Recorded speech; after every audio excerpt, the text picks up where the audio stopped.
Having stripped all the lining out, I've now got the skeleton of the van, and the next task that I'm intending to do is insulation. Now I've got windows all the way around, windows at the front, so there's going to be a lot of heat loss and heat gain through them no matter what I do. So what I've decided I'm going to do is I'm going to insulate these using two products. The first one, the foil backed insulating foam. Now this does two jobs. One is sound deadening, so you want to fill the area as much as possible for sound deadening, but also it provides some thermal protection on the actual skin of the vehicle. Now in an ideal world you'd cover every square centimetre that you could of the outside skin.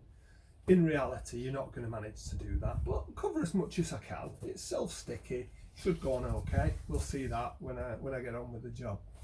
So having done that, the next thing I need is recycled, I believe, they're plastic bottles. It's instead of the rock wool type things used in your loft, the modern thing is these recycled polyethylene, I think it is, shredded. The idea of this is it keeps a pocket of air in place to insulate you. So I'm going to fill the gaps with that. Now I see this for quite a price online, but I went to my local B&Q and bought that. I think B&Q is actually the UK brand of Home Depot. So yeah, for all you Americans who may watch this, this is what we get. And this was considerably cheaper. On the surface, I was thinking of putting a waterproof seal, perhaps just a sheet of polythene. However, one of the problems with doing that is if you get moisture in, you've made it a lot harder for moisture to come out. We're not going to live in this van. It's going to spend a lot of time sat there empty with the sun beating down. So my thoughts were, it's probably just as well to be able to let this area breathe a little bit rather than have a waterproof covering on it. The manufacturers themselves only put waterproofing on the opening doors, and that's because rain might go on it from the other side. I think that's going to be okay. So it's going to have the foil and foam, the polyester or whatever it is, the shredded bottles, and then on the top I've actually repainted the boards that came out. I stripped the carpet off and I've repainted them. Now along the top they're going to be behind cupboards, so now they're a nice white colour.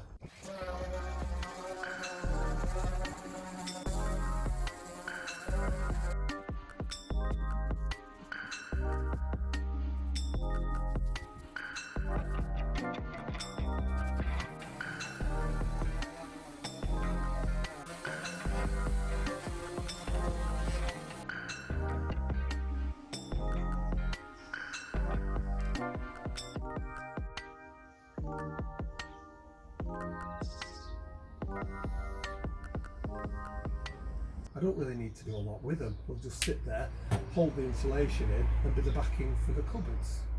The ceiling I'm going to do a bit different, and maybe the doors a bit different, but I'll see when I get to them. Now this is a job I'm going to fit in lots of little bits. So I'm not going to do it all in one go on a time lapse. Today I'm intending to get these tops in if I can, and then when I get round to it I'll put the roof in, then I'll put the sides in. Thing that's stopping the roof at the moment is you have to think about where wiring is going to go. So putting the ceiling in, I'm going to not do it until I've actually got the lights and things, which I'm still waiting for. Right, I think I've rabbited on enough. I suppose I'd better get on with it.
That's that side in. Like I said, you don't need to worry about little gaps here and there. You're never going to fill them all. It can be a bit awkward if you're getting in a void and it's sticking on either side. But overall, it's gone in quite well. Some of it sticks to your hands, which is a bit of a nuisance. Now this stuff was 10mm thick on the rubber with I think a double sheet of the foil. Wasn't the dearest thing I found, and it seems to have worked quite adequately. As you can see, you only need to roughly cut it to size and put it in. Right, next job. Let's see how that rock wool alike polyester, polystyrene, polyethylene or whatever it is. Let's see how that goes.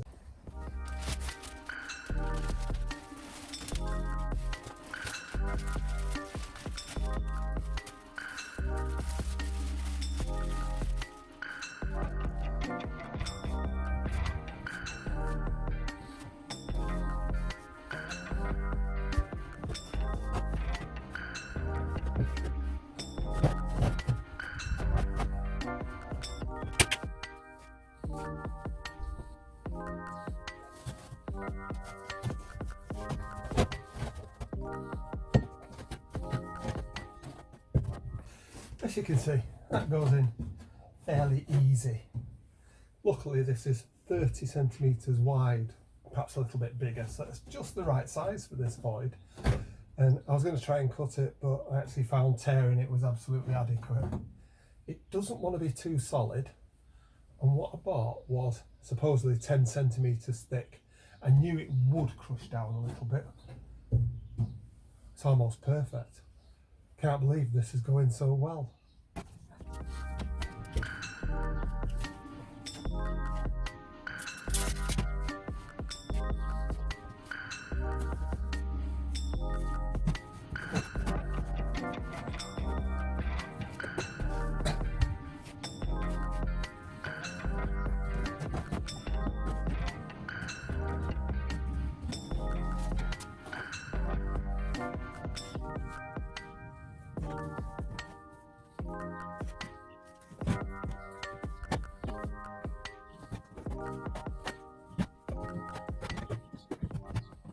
That's all in.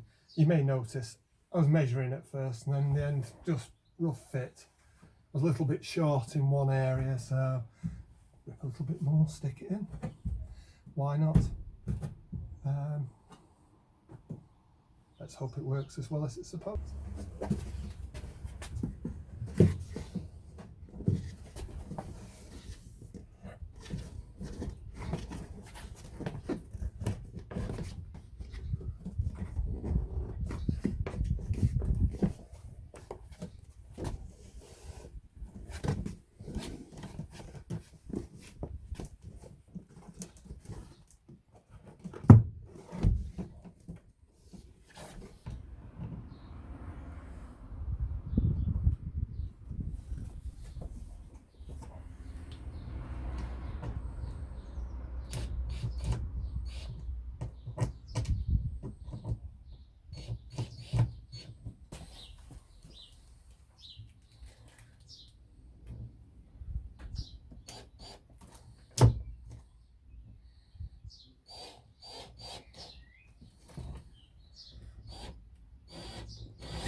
principle, that's that bit insulated with the boarding back on the front.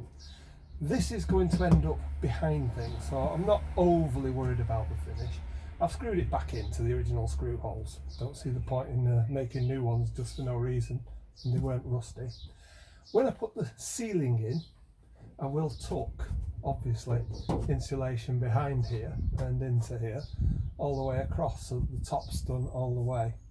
But for now, I think that's it, finished.